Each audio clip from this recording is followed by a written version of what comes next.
Now, the only memorable moment in Rachel Reeves' speech today was not so much the content, but the heckling.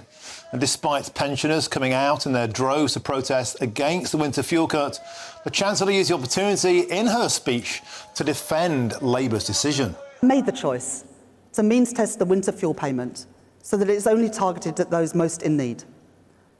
I know that not everyone in this hall or in the country will agree with every decision that I make. But I will not duck those decisions. Not for political expediency, not for personal advantage.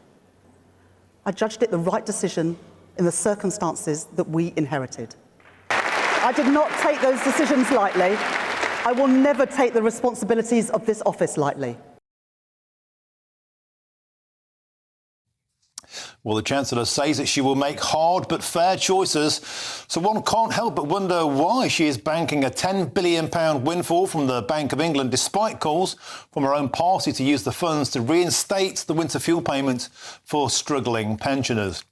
And joining me now live from the Labour Party conference is the Labour MP for Plymouth Moorview, Fred Thomas. Fred, welcome to the show. Always a pleasure. So today was meant to be the honeymoon period, the sunlit uplands, but it was overshadowed by protests from inside and, more potently, from outside the arena today. Pensioners from Unite saying it was crucially and vitally unfair that the Labour Party are axing the winter fuel allowance. What do you stand by that decision? Well, firstly, it's great to be on the show, so thank you very much for having me. It's my first time on GB News, and it's a pleasure to join you. I think the mood here is really positive, to be honest. The incidences you mentioned have not really played a big part in the day. People are really excited by the first serious budget we've had, the first serious speech by Chancellor we've had in a long time. I would suggest to strong decisions and an actual conviction behind them, rather than politics on the hoof. And yes, there are tough decisions that we've had to make because of what we've inherited, the mess after 14 years of failure. But those are decisions that nearly everyone here are completely united behind. And so the mood here is much more positive than I think a couple of minor incidences might make out. Well, 10 million pensioners losing their winter fuel allowance wouldn't qualify as a minor incident. Do you think that, looking back, it was a mistake to do something so emotive, so high visible, when you've just given 10 billion quid to your union mates in teaching and the NHS? And by the way, one of those was rejected today during the speech by the nursing union. Look, I'm absolutely furious that we've had to do this. The economic mess we've inherited is a disgrace to this country. I represent hundreds, thousands of pensioners in Plymouth, and people are really angry that the Conservative government, who were in power until just 11 weeks ago, by the way, have left this country with a completely unworkable economic situation, and that has forced us to make really hard decisions about identifying who are the most in need of support from the government. I completely stand by Rachel's decision, but I also understand the frustration that's caused amongst some pensioners who aren't eligible. And look, that's the harsh reality we're faced with. You know, we've got a really tough mountain to climb as a government, as a country, together. We can do it. I'm really optimistic, and I think today marks the first steps of change beginning, and a government who are going to make the tough decisions, finally, not hiding behind popular and unfunded schemes that sound good but end up costing us more. OK, Fred, I'm glad you mentioned about you're furious about the decision in your constituency. I've got a map on the screen I'd like to show you now, because I made this map. It's called the list of shame of the people who voted to kill the winter fuel allowance. You're on that list. If we can go to your constituency there of Plymouth Moorview, your majority, Fred, is 5,604. Do you know how many pensioners lost the winter fuel allowance in your seat? Well, as I say, I'm furious about the inheritance that we've received from the Conservative government. That is what is driving the hard decisions that we are taking as a responsible government, finally putting long-term growth first. And as I say, I understand my constituents' concerns, and I'd like to reassure them that the reason the Chancellor has taken with the Prime Minister these decisions is because we need bold action. We've set fiscal rules. What can never happen again is for government to introduce a completely unexamined budget, which we saw the Conservatives do with Liz Truss, that crashed the economy. That is the price we're all paying at the moment. I completely, as I said, stand by those decisions, and that's why I voted for it. But of course I understand the human impact. You know, that's real, and that's why in my constituency in Plymouth Moor View, I'm holding a number of pensioner-focused surgeries, and I suggest to your viewers all around the country that they should reach out to their MPs who may not be doing this. And what we're going to be doing is signposting pensioners to all the available support, just so make sure that all our community has everything available to them and we can get the support we need. OK, Fred Thomas, just go back to that graphic of your constituency. 5,604 is your majority. The number of pensioners who lost the winter fuel allowance in your constituency is 11,915. Now, to flip your seat would take half your majority by my maths. It's 2,802. So you can see quite simply, if your constituents voted to punish you on your decision to kill the winter fuel allowance, it would only take just over a third of them for you to lose your seat. Are you concerned that a pensioner backlash might come back to bite you on the backside? I'm really confident that come the next election, we'll have had time, and it is going to require time, for this Labour government to turn the country round. Now, we've had 10 or 11 weeks, so that does not count as enough time to change around a huge economy. You picture turning around a fuel tanker. You can't do it quickly. Okay, these things take time. These tough decisions are part of that. And I don't for a second sit here and tell you those are easy decisions to make. They're not easy decisions to consume. Okay, the reality is really harsh, but that's what it is. You know, it's reality. That's what we're faced with. And so I think that come the next election in a few years, our community and my constituents and the patch I represent in Plymouth will have had time to see that this Labour government are going to turn the country round. Change has already begun, and there's been so many fantastic things the government have done. I'm really excited to see what comes next. And we always were up front with the nation, and I was up front locally in Plymouth. It's not going to be overnight. We're not going to get in on your and suddenly to axe the winter drive fuel allowance. massive It was growth never overnight. And these things do take a little bit of time. You know, that's the honesty of these matters. The fact of the matter is, Angela Rayner, Rachel Reeves, Sir Keir Starmer, you maintain time and time again that the Tories, considering axing the winter fuel allowance, was something you totally stood against. And then, less than a few weeks in power, you did the same thing, Fred Thomas. That's what happened. Look, as you know, when we came into government, we were finally able to fully examine the country's finances, and what we discovered in department after department after department was unfunded commitments by the previous Conservative government. What that represents is a black hole in the economy. And at the same time, they had completely avoided really important choices that, frankly, any government needed to do to keep the NHS running, paying public servants properly, you know, not paying them a lot, just paying them properly. And there were some decisions we had to make. And look, I've spoken to pensioners in my constituency, and they understand the decision.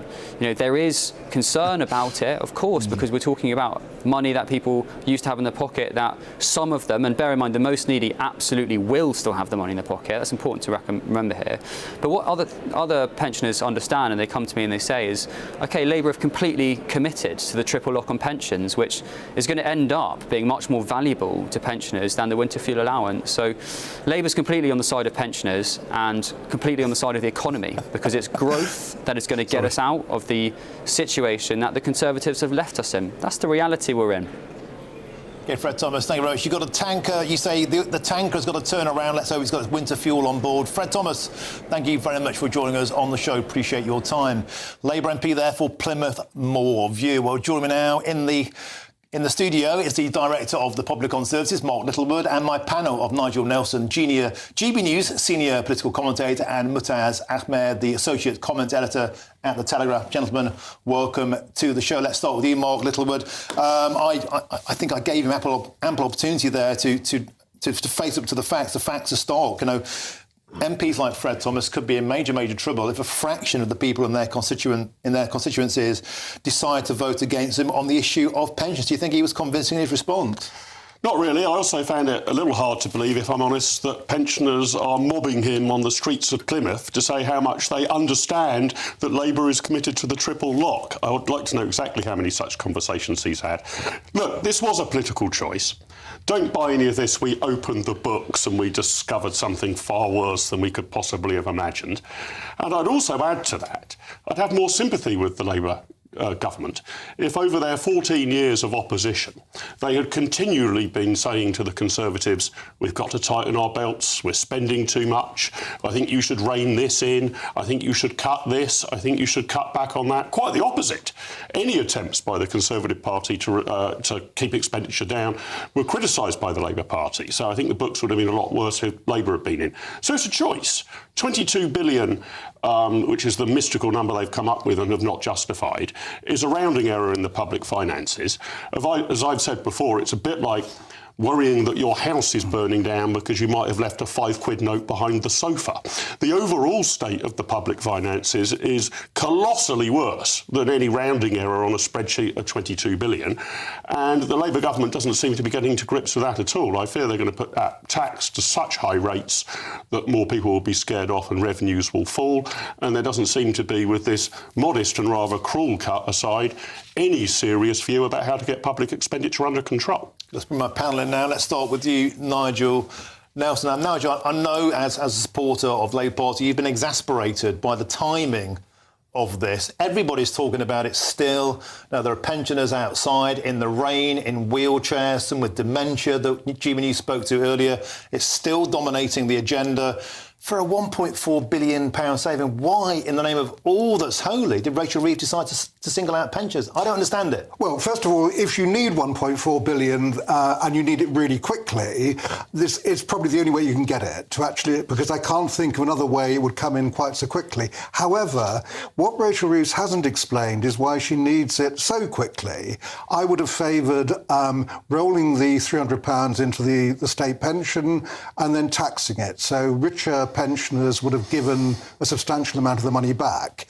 If she'd had longer, because she could have saved money by, we've got a sort of a ridiculously old-fashioned system of divvying up cash to old people. So, for instance, prescription, you had a free prescription at the age of 60. Why not 66? That would save a phenomenal amount of money. Do it on retirement age, not 60, when most people are still working.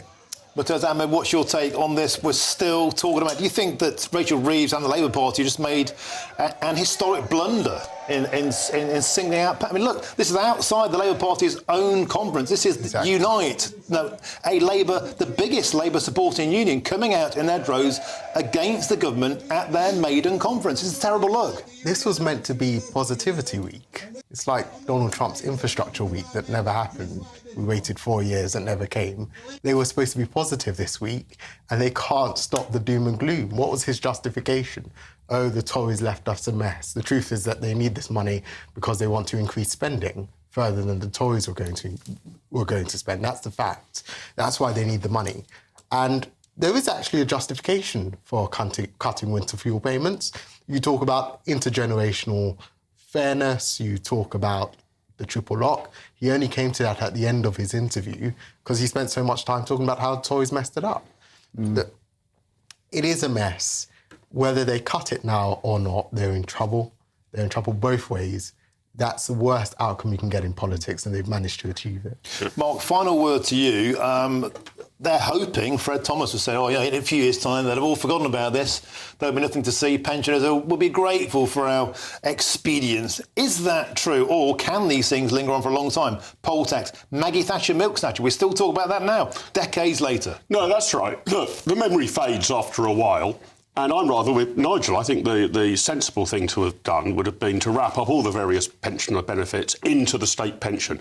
We still have this ludicrous thing where pensioners get an extra tenner in Christmas week. I mean, just put an extra tenner on the pension and spread it out over 52 weeks. But here's what I think they've done wrong, and whilst I'm in favour of getting public expenditure under control, why it's rather cruel. You've got to give people time to plan.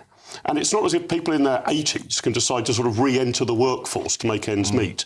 And I would like to see a lot more long-term planning talking to people like me in my very late 40s, well, all right, I'm 52, in my very, very late 40s, where if I was told my pension date was going to be set back somewhat, I'm not going to get free prescriptions when I'm 60, all of that should be put on the public ledger. But I've got time to plan. These people should have been told, I think, before the election rather than after it, that this was the plan. There was no need to concoct this after the election.